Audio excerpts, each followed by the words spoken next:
Robert Mugabe was born 21 February 1924 and is a Zimbabwean revolutionary and politician. He served as Prime Minister from Zimbabwe from 1980 to 1987 and then as President from 1987 to 2017. He chaired the Zimbabwean African National Union ZANU group from 1975 to 1980 and led its successor political party, the ZANU Patriotic Front or ZANU-PF from 1980 to 2017. Ideologically an African nationalist, during the 1970s and 80s he identified as a Marxist-Leninist, although after the 1990s self-identified only as a socialist. His policies, though, have been described as Mugabeism. Having dominated Zimbabwe's politics for nearly 4 decades, Mugabe has been a controversial and divisive figure. He has been praised as a revolutionary, hero of the African liberation struggle who helped to free Zimbabwe from British colonialism, imperialism, and white minority rule. Conversely, he has been accused of being a dictator responsible for economic mismanagement, widespread corruption, anti-white racism, human rights abuses, and crimes against humanity. Which brings the idea, what if Mugabe never came into power? Hello, this is SKid116 from Parallel Universe, where we discuss alternate scenarios of major events that have happened and see how things would have panned out if they did or didn't occur. Bear with me on this. This is my own personal thinking, not what would have actually happened, so please don't cut my head off for sharing my opinion. And as usual, please like and subscribe to get more content like this. For Mugabe not to have come into power, it would mean that Mugabe never ventured into politics and had returned to Ghana to pursue his teaching career like he had planned with his wife at the time, Sally Mugabe. Let me be clear one more time. This is my thinking and not what would have happened. So, moving on.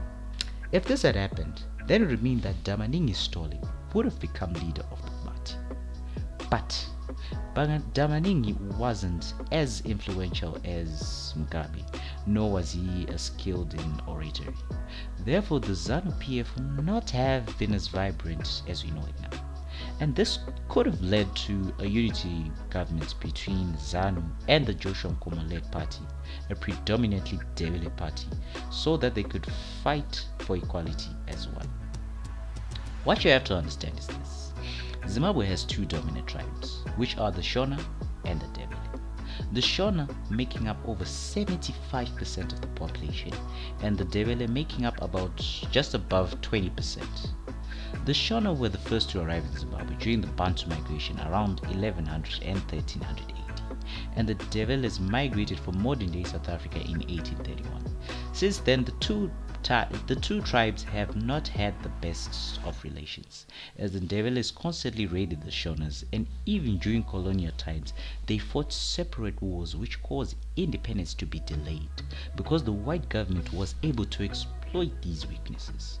However, since now they are now united, then independence mode in Zimbabwe might have come sooner than 1980, and relations between the Ndebele and the Shona would have been much better as they will be fighting as one cohesive unit against the white rule and independence. This would also mean that some atrocities such as the Gukrahundi of the early 1980s, in which over 10,000 people who were mostly Ndebele were killed, might not have happened, and the farm invasions might have never happened. Moving on, Joshua Nkomo was less authoritative than Mugabe and had a strong support on the Ndebele side. And if my prediction is right, there could have been better relations with the whites as well. Nkomo had similar characteristics to Nelson Mandela, and he fought for the rights of the blacks and also wanted peace and unity between blacks and whites. Also, unlike Mugabe, who had inflicted fear into people, Joshua Nkomo was more open to criticism and actually listened to the opinions of others. But it's hard to tell whether Zimbabwe would have been better off or even worse. Secondly though, Zimbabwe would still be in the Commonwealth. In the early 2000s, Zimbabwe was kicked out of the Commonwealth, and the reason it was kicked out was because of the farm invasions that took place in the early 2000s, where Mugabe encouraged the violent seizure of white-owned lands and was forcibly taken away from them without any compensation and given to the black majority, leading to the Commonwealth suspending Zimbabwe from the group and being sanctioned by the Western nations, followed by a massive economic meltdown and hunger, with the currency being worthless, having an inflation of over 1,000%, with $1 being equivalent to 100 trillion Zim dollars. Most likely these events might have never even taken place if Mugabe did not come into power, and the economic turmoil experienced in 2008 might not have happened, and relations between the West and Zimbabwe would be even stronger right now. Finally, Black Friday might not have happened. Like I have mentioned before, most atrocities witnessed during the Mugabe era might have not ever happened if he never came into power, and one of those was the Black Friday. For those of you that don't know, the Black Friday was an event that happened on the 14th of November 1997, dubbed Black Friday. This is a day that will forever be etched in Zimbabwe's economic history as the cataclysmic point that triggered Zimbabwe's economic freefall. In the second half of 1997, under mounting political pressure, the ZANU-PF government announced a new compensation and pension plan for war veterans of the independence struggle. The payouts applied to approximately 60,000 war veterans. Each of whom received an immediate compensatory payment of 50,000 Zim dollars, which was roughly $3,000, alongside a monthly pension equivalent of $125. The total package amounted to an approximately 3% of the 1997 GDP and was not included in the 1997 budget of the fiscal year. The payment had the immediate effect of inflating the budget by 55% on the previous year, and the following month Zimbabwe's standing line of credit with the World Bank was suspended until the government had demonstrated that payments would not result in a higher than a projected 8.9% budget, following the deficit of the 18 months leading to December 1988. Following the new pension package, the war veterans expressed discontent with the success of the previous land reform program and began to press for its acceleration. In November 1997, President Mugabe responded to these pressures, announcing plans for the compulsory acquisition of white-owned commercial farmers, again with no elaboration on the financing side of the transaction. Thus, over 1,000 commercial farms, representing a significant portion of Zimbabwe's commercial farmland, were gazetted for compulsory purchase. The lack of budget financing for both the pension payments and the land acquisition process created investor panic about the future fiscal position of the Zimbabwean government.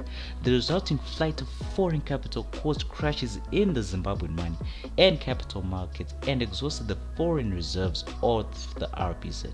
This accumulated in the crash of the Zimbabwean dollar on November 14, 1997, as the day referred to as Black Friday by Zimbabweans, when the Zimbabwean dollar lost 75% of its value against the US dollar. At the time, it was the government's intention to finance the scheme through tax increases with the 1998 budget, but the widespread protests of January 1998, organized by the Zimbabwe Congress of Trade Union (ZCTU), resulted in a reversal of this policy when the government was forced to monetize the debt. Food riots erupted in response to the steep rise of the cost of milling, paralyzing the country for 2 days. In response to the public pressure, the government introduced price controls, accusing Zimbabwe's industry of profiteering, I might say.